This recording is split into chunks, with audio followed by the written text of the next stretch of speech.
দীর্ঘ ৩ বছর মাটি খুঁড়ে সুরং করে রাসূল সাল্লাল্লাহু আলাইহি ওয়াসাল্লামের কবর পর্যন্ত পৌঁছে গিয়েছিল দুজন ইয়াহুদী, এবং আল্লাহর রাসূলের লাশ চুরি করার পূর্বে রাসূল সাল্লাল্লাহু আলাইহি ওয়াসাল্লাম তৎকালীন রাজাকে স্বপ্নে এসে বললেন, হে নুরউদ্দিন, আমাকে দুজন লাল চক্ষু বিশিষ্ট ব্যক্তি বিরক্ত করছে, এদের হাত থেকে আমাকে রক্ষা করো। প্রিয় দর্শক, হিজরির ৫৫৭ সালে ইয়াহুদীরা চক্রান্ত করে রাসূল সাল্লাল্লাহু আলাইহি ওয়াসাল্লামের লাশ চুরি করতে নিয়েছিল মদিনা থেকে। অতঃপর অলৌকিকভাবে তারা কিভাবে ধরা খেয়েছিল এবং তাদের কি পরিণতি হয়েছিল, বিস্তারিত জানতে ভিডিওটি শেষ পর্যন্ত দেখুন। ৫৫৭ হিজরিতে তৎকালীন সুলতান নুরউদ্দিন জঙ্গি রহমতুল্লাহ আলাইহি তাহাজ্জুদ নামাজ পড়ে নামাজের বিছানায় ঘুমিয়ে পড়েছিলেন। এমত অবস্থায় হঠাৎ তিনি স্বপ্ন দেখলেন রাসূল সাল্লাল্লাহু আলাইহি ওয়াসাল্লাম তার ঘরে উপস্থিত, এবং আল্লাহর রাসূল কোনো ভূমিকা ছাড়াই দুইজন নীল চক্ষু বিশিষ্ট লোকের দিকে ইঙ্গিত করে বললেন, ইয়া নুরউদ্দিন, এরা আমাকে বিরক্ত করছে, এই দুজনের থেকে আমাকে মুক্ত করো।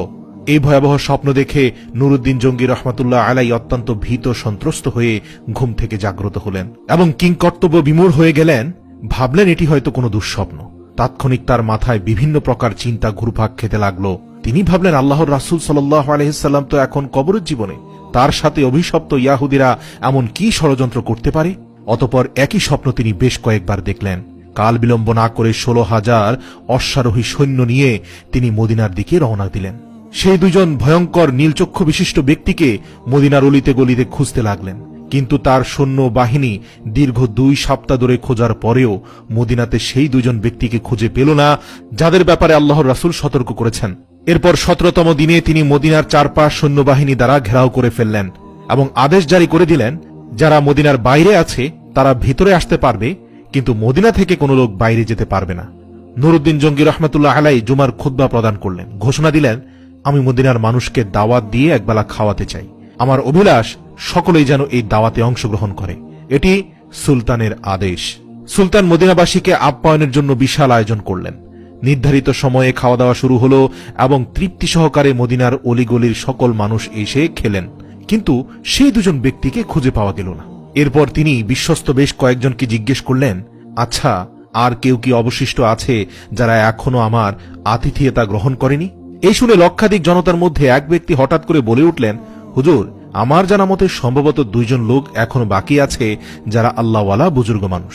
লোকটির বক্তব্য শুনে তিনি কাল বিলম্ব না করে কয়েকজন লোক সহকারে ওই ২ জন লোকের আবাসস্থলে পৌঁছে গেলেন এবং নুরউদ্দিন জঙ্গি রহমতুল্লাহ আলাইহি ওই ২ জন লোককে দেখে প্রচন্ড চমকে উঠলেন, কারণ এরাই তো সেই ২ জন ব্যক্তি যাদেরকে স্বপ্নে দেখানো হয়েছিল। তিনি জিজ্ঞাসা করলেন, কে তোমরা? কোথা থেকে এসেছ? তোমরা সুলতানের দাওয়াতে কেন শরীক হলে না? লোক দুটো তাদের পরিচয় গোপন করে বলল, আমরা মুসাফির, হজের উদ্দেশ্যে এসেছিলাম, কিন্তু প্রিয় নবী সাল্লাল্লাহু আলাইহি ওয়াসাল্লামের প্রেমে আত্মহারা হয়ে আর ফিরে যেতে মন চাইল না, তাই বাকি জীবন রওজার পাশে কাটিয়ে দেওয়ার নিয়তে এখানে রয়ে গেছি। উপস্থিত জনগণ তাদের পক্ষ হয়ে বলল, হুজুর, এরা খুবই আল্লাহওয়ালা মানুষ, সারাদিন ইবাদত বন্দেগী করে। এরপর সুলতান কারো কথায় কান না দিয়ে তাদেরকে সেখানে আটকে রাখার নির্দেশ দিলেন। অতঃপর স্বয়ং তাদের থাকার জায়গায় গিয়ে খুব ভালো করে অনুসন্ধান চালালেন, কিন্তু সেই স্বপ্নের সাথে সম্পর্কিত কোনো কিছু সেখানে পাওয়া গেল না। এখনো রহস্য উদ্ঘাটন করতে না পারায় তিনি সীমাহীন চিন্তিত হয়ে পড়লেন। এক পর্যায়ে নুরউদ্দিন জঙ্গি রহমতুল্লাহ আলাইহি সেই ঘরের ভিতরে তার সঙ্গীদের বললেন, আচ্ছা, তাদের নামাজের মুসল্লাটি একটু উঠাও তো। সঙ্গীরা নির্দেশ পালন করল। নামাজের মুসল্লাটি বিছানো ছিল একটি চাটাইয়ের উপর। সুলতান আবারও নির্দেশ দিলেন, চাটাইটিও সরিয়ে ফেল। তারপর চাটাই সরানোর পর দেখা গেল সেখানে বিশাল এক পাথর। সুলতানের নির্দেশে সেই পাথরটিও সরানো হলো। এবার পাওয়া গেল একটি বিশাল সুড়ঙ্গ পথ, যা ধীরে ধীরে নবীজির রওজা মোবারক পর্যন্ত মাটির নিচ দিয়ে পৌঁছে গেছে। এই দৃশ্য অবলোকন করা মাত্র নুরউদ্দিন জঙ্গি বিজলির ন্যায় চমকে উঠলেন। অতঃপর লোক দুটোকে লক্ষ্য করে ক্ষিপ্ত সিংহের ন্যায় ঝাঁঝালো কণ্ঠে গর্জন করে বললেন, তোমরা সত্যি কথা খুলে বলো, নইলে এক্ষুনি তোমাদের মাথা থেকে গর্দান সরিয়ে দেব। বলো, তোমরা কে? তোমাদের আসল পরিচয় কি? কেন এখানে এসেছ? সুলতানের কথায় তারা অত্যন্ত ঘাবড়ে গেল। কঠিন বিপদ সামনে দেখে তারা আসল পরিচয় প্রকাশ করল এবং বলল, আমরা ইয়াহুদী। ইয়াহুদীদের আস্তানা মুসল শহর থেকে আমাদেরকে প্রশিক্ষণ দিয়ে এখানে পাঠানো হয়েছে, যাতে রাসূল সাল্লাল্লাহু আলাইহি সাল্লামের লাশ চুরি করে নিয়ে যেতে পারি এবং তা যেন ইউরোপীয় ইয়াহুদীদের হাতে হস্তান্তর করি। এই কাজে সফল হলে তারা আমাদেরকে আরো ধন সম্পদ দিবে বলে প্রতিশ্রুতি দিয়েছে। সুলতান বললেন, তোমরা তোমাদের পরিকল্পনা বাস্তবায়নের জন্য কি পদ্ধতি অবলম্বন করেছিলে, কিভাবে তোমরা কাজ করতে? তারা বলল, আমাদের নিয়মিত কাজ ছিল রাত গভীর হলে অল্প পরিমাণ সুড়ঙ্গ খনন করা এবং সাথে ওই মাটিগুলো চামড়ার মজকে ভর্তি করে অতি সন্তর্পণে মদিনার বাইরে ফেলে আসা। আজ দীর্ঘ 3 বছর যাবত এই মহাপরিকল্পনা বাস্তবায়নের কাজে আমরা অনবরত ব্যস্ত আছি। ঠিক যে সময় আমরা রওজা মোবারকের নিকট পৌঁছে গেলাম, মাটি খুঁড়তে খুঁড়তে আর একটু গেলেই রওজা মোবারকে পৌঁছে যাব, রাসূল সাল্লাল্লাহু আলাইহি সাল্লামের লাশ আমাদের হাতে চলে আসবে, ঠিক সে সময় ধরে আমাদের মনে হলো আকাশ যেন ভেঙে টুকরো টুকরো হয়ে যাচ্ছে, জমিন যেন প্রচন্ড ভূমিকম্পে থরথর করে কাঁপছে। আমরা কোনোভাবে আর মাটি খুঁড়তে পারলাম না।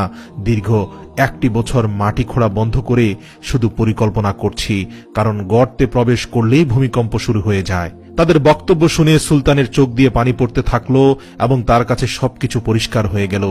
তিনি সেই 2 ইয়াহুদীকে নজিরবিহীন শাস্তির ব্যবস্থা করলেন। একটি বিশাল ময়দানে 20 হাত উঁচু একটি কাঠের মঞ্চ তৈরি করলেন। নির্ধারিত সময়ে লক্ষ লক্ষ লোক উক্ত মাঠে সমাবেত হল। সুলতান নুরউদ্দিন জঙ্গি রহমতুল্লাহ আলাই অপরাধী লোক দুটোকে লোহার শিকল দ্বারা আবদ্ধ করে মঞ্চের উপর বসালেন। তিনি লোকজনদের বিপুল পরিমাণে লাকড়ি সংগ্রহের আদেশ দিলেন। তারপর লক্ষ জনতার সামনে সেই ইয়াহুদী লোক দুটোকে মঞ্চের নিম্নভাগে আগুন লাগিয়ে পুরো ভস্ম করে দিলেন। কোন কোন বর্ণনায় আছে সেই আগুন নাকি দীর্ঘ 11 দিন পর্যন্ত জ্বলছিল। অতঃপর বিপুল পরিমাণ অর্থ ব্যয় করে 1000 মণ সীসা গলিয়ে রাসূল সাল্লাল্লাহু আলাইহি ওয়াসাল্লামের রওজা শরীফের চারপাশে মজবুত প্রাচীর নির্মাণ করে দেন, যেন ভবিষ্যতে আর কোনো ইয়াহুদী চক্রান্ত করে নবীজির লাশ চুরি করার দুঃসাহস না দেখাতে পারে। এরপর তিনি রব্বুল আলামিনের দরবারে শুকরিয়া আদায় করলেন এবং তাকে রব্বুল আলামিন এত বড় খেদমতের জন্য কবুল করায় তিনি সপ্তাহব্যাপী আনন্দ অশ্রু বিসর্জন দিয়ে মুনাজাত এবং সিজদায় পড়ে রইলেন। ইতিহাস থেকে পাওয়া যায় যে নুরউদ্দিন জঙ্গি রহমতুল্লাহ আলাই ইন্তেকালের পর ওসিয়ত মোতাবেক তার লাশকে রাসূল সাল্লাল্লাহু আলাইহি সাল্লামের রওজা মোবারকের কাছাকাছি দাফন করা হয়।